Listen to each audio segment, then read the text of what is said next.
There's a quip told by historians that offers a somewhat unsettling entry into the Dreyfus affair. It goes as follows. If in the year 1925 the claim had been made that within 20 years close to 6 million Jews would be slaughtered in Europe, the most plausible reaction after initial gasps of disbelief might well have been to say, the French, will they actually go that far?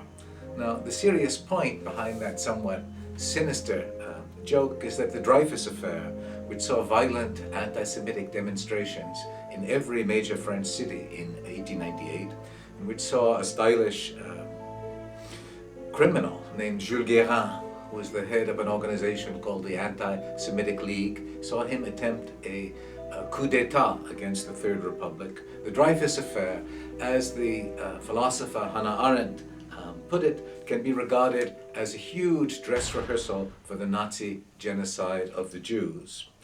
It was the first use of anti-Semitism as a tool for mass political mobilization, and was, moreover, in some ways a turning point in European history. For one thing, it gave us the term intellectual, which was first used as an insult against the supporters of Dreyfus, and then taken up as a badge of identity and a source of pride by Dreyfus's partisans. And then there's the fact that Theodor Herzl was converted, or so he said, to the cause of political Zionism by the events of the Dreyfus affair. So put it together and you have a dress rehearsal for Nazism, birthplace of political Zionism, and origin of the European intellectual. The affair was, I suppose, a kind of nodal point in the dreamscape of European history. The enduring shock value of the affair was nicely captured by the writer Mavis Gallant a few years ago. She had been living in France for a number of years, she observed, but when she first read the history or a history of the Dreyfus affair, her perception of where she was living changed totally. It was, she said, as though she had been up until then watching television with the sound turned off, and what she heard, we may assume, were those cries of death to the Jews during the notorious riots of 1898. The Dreyfus affair, it's been said, was a near civil war, one moreover that periodically flared up through the period of the German occupation in World War II. But at its center was a flawed legal procedure. A few words then about the shape of the Dreyfus case that detonated the near civil war called the Dreyfus affair.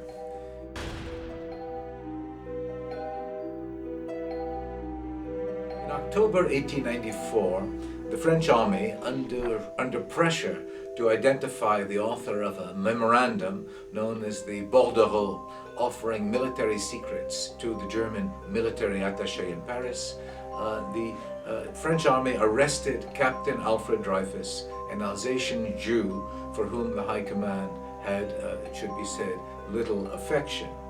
Now, the choice of a Jew, we should note, was in part in response to a press campaign by Edouard Drumont, a man whose book called La France Juive, Jewish France, presented left-wing, that is anti-capitalist anti-Semitism, as the political philosophy for the 20th century that was about to begin. The book, 1,000 pages in length, published in 1886, turned out to be one of the two best-selling works of the entire second half of the 19th century in France. And this is an important point. Most of us tend to think of anti-Semitism as a dirty little secret that one or many people share, but for Drumont, as his disciple, the distinguished novelist Bernanos would say as late as 1931, for Drumont, anti-Semitism was, I quote Bernanos, a major political concept. Well, the army, eager to make its accusation stick, exploited the secrecy of a court-martial to fudge the evidence in a trial that led Dreyfus to be convicted of high treason and sentenced, as most people know, to lifelong detention on Devil's Island. Eventually, a series of coincidences revealed first to Lieutenant Colonel Picard, who was soon to take on the role of whistleblower in the affair, then to Dreyfus's brother, Mathieu, a very loyal brother. It was revealed to them that the author of the memorandum, or the bordereau, was in fact the flamboyant Commandant Esterhazy, a true scoundrel, Esterhazy. I brought with me today a letter that the American philosopher William James wrote about the Dreyfus affair, in which he says that, I'll quote him, "Esterhazy seems to me a fantastic scoundrel, knowing all the secrets, saying what he pleases, mystifying all Europe, leading the whole French army by the nose, a regular Shakespearean type of villain with an insane exuberance of rhetoric and fantasy about his vanities and hatreds that literature has never yet equaled." So there is Esterhazy, the true villain of the affair, and he turns out to be revealed by Picard and eventually by Mathieu to be that villain. But by the time Esterhazy had been revealed, at least to those who were in a position to know that he was the villain, any demonstration, any public demonstration of Esterhazy's guilt would have revealed the irregularity of the original proceedings. Whereupon the Army General Staff closed ranks to exonerate and conspire with the actual traitor, doing its best to discount the revelation that a crucial incriminating document against Dreyfus had in fact been forged by order of one Colonel Henri, who, by the way, confessed and promptly committed suicide. As the facts of the case leaked out, the self-designated intellectuals, Dreyfus's supporters, found themselves arguing the cause of truth and human rights against a French establishment whose position was that the rights of no individual should be allowed to undermine the morale of the French army during a crisis of national security. Henri's forgery was even dubbed heroic in the nationalist press. It was Charles Maurras, who became a very influential figure in right-wing French thought, whose career was virtually launched by that astounding claim that the forgery of Henri was heroic. Just think of what the argument must have sounded like. It is one thing to risk your life to defend the honor of the French army. It is another thing to risk more than one's life, to risk one's honor by committing a crime, namely forgery, in order to protect the French army.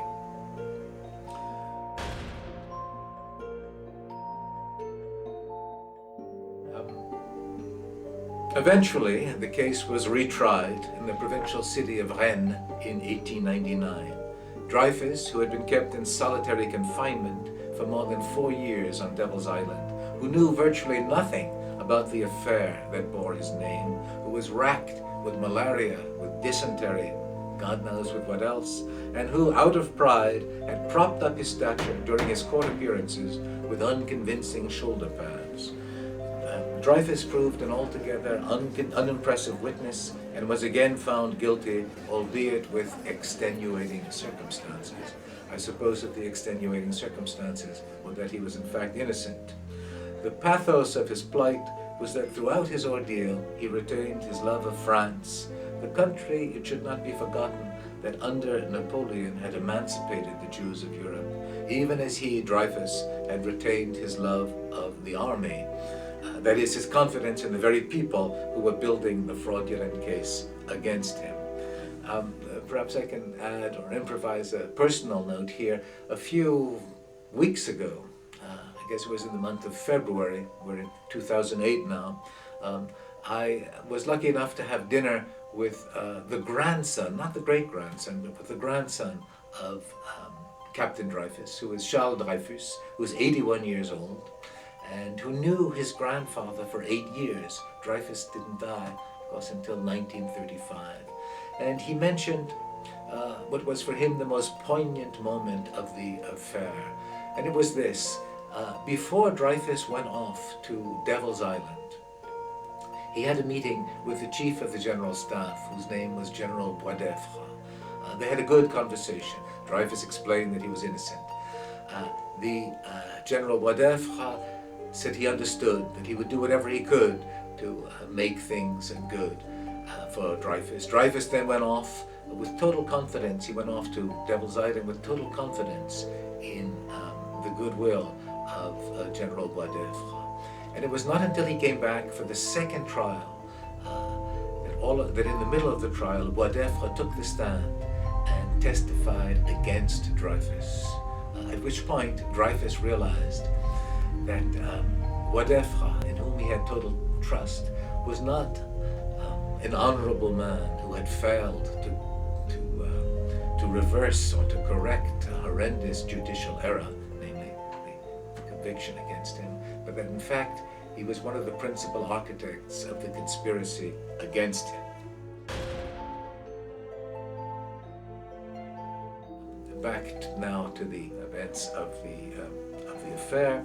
On the morrow of the Rennes verdict, Dreyfus was pardoned by the President of the Republic, in part, no doubt, because the world at large had by then turned Dreyfusard. The cause of Dreyfus was always a minority cause in France, though it was a majority cause outside of France. And indeed, one could say that the Dreyfus affair was one of the first and major instances of international French bashing in the world at large. In any event, he was pardoned by the French president about a week after, or 10 days after he was found guilty with extenuating circumstances. And one of the reasons, of course, was that keeping Dreyfus in prison at that point might well have provoked an international boycott of the Paris World Exposition of 1900, which would have been a public relations catastrophe for France.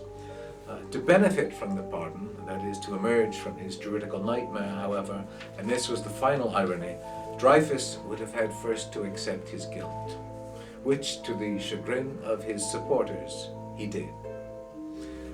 After all those years on Devil's Island, remember that Dreyfus was a rich man. He came from a rich family, which was, by the way, one reason why the left wing in France was originally against Dreyfus, or at least indifferent to Dreyfus. Their claim was that the Dreyfus affair was an internal matter of the bourgeoisie, and we on the left couldn't give a damn. As one important figure said, we all know Dreyfus is paying for somebody else, but just who? How many thousands and how many sweatshops are paying for Dreyfus? That's a different question.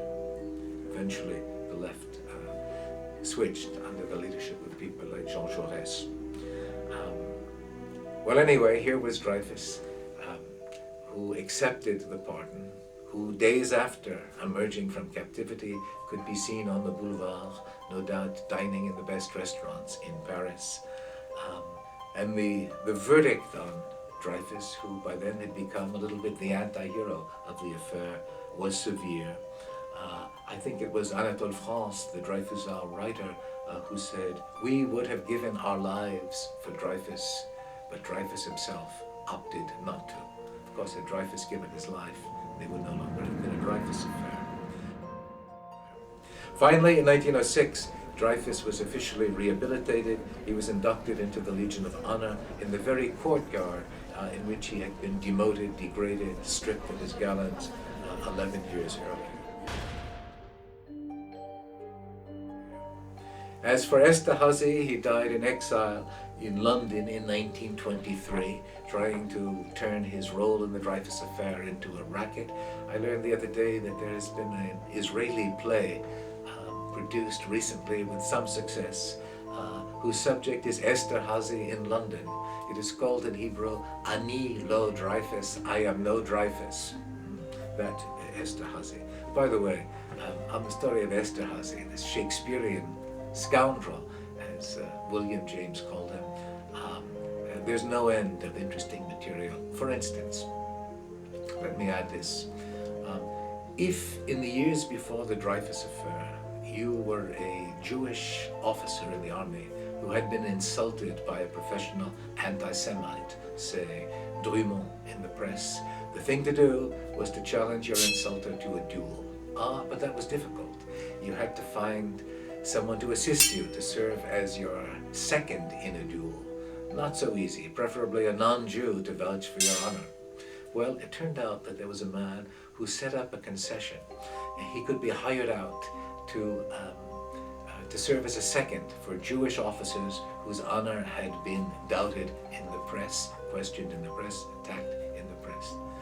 That guy, the man who had the concession to assist Jewish officers in defending their honor, was none other than Esterhazy, the future villain of the affair.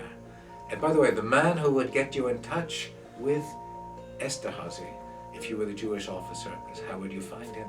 Well, it was Zadok Khan, the chief rabbi of Paris, who said, I can put you in touch with the man who will help you out in this embarrassing situation. So just think that as late as, shall we say, 1890 or so, if you were a Jewish officer whose honor had been attacked, the man who would help you defend your honor was Esterhazy, the future villain of the affair. So as I say, he died in exile, Esterhazy, in 1923. Dreyfus, who had re-enlisted in the army, which he had left because he was not being given credit for the years he served at Devil's Island. He was not credited with those years in his advance, in his seniority within the army, so he quit the army. But he re-enlisted during World War I, and he fought at the Battle of Verdun. He eventually died in 1935, which is why Charles Dreyfus, the grandson, could have known him for eight years. He, by the way, Dreyfus had a granddaughter who died at Auschwitz. The continuity, you see, between the Dreyfus affair and the Holocaust seems in many ways clear. One of the great readers, by the way, of Edouard Drummond, the man of La Libre Parole and La France Juive, one of the great readers was the Viennese anti-Semite Luega, the man whom Hitler called the last true German to serve the public in Austria. So you go from Drummond to Luega to Hitler. It's a rather clear genealogy. When Charles Maurras, the man whose career was launched by arguing that Henri's forgery was in fact heroic, when he was found guilty of collaborating with the enemy in World War II, his comment showed an admirable sense of history. He said, "This is the revenge of Dreyfus." In 1985, Jacques Lang, the French Minister of Culture, commissioned a statue of Dreyfus, but the army managed to prevent its installation at its intended site, the courtyard of the École Militaire, the scene of Dreyfus's ceremonial humiliation. 3 years later, it was discreetly installed and unveiled at an unobtrusive spot on the Boulevard Raspail on Paris's left bank, where you can see it today. I came with one visual. Let this be an addendum to the presentation I just made.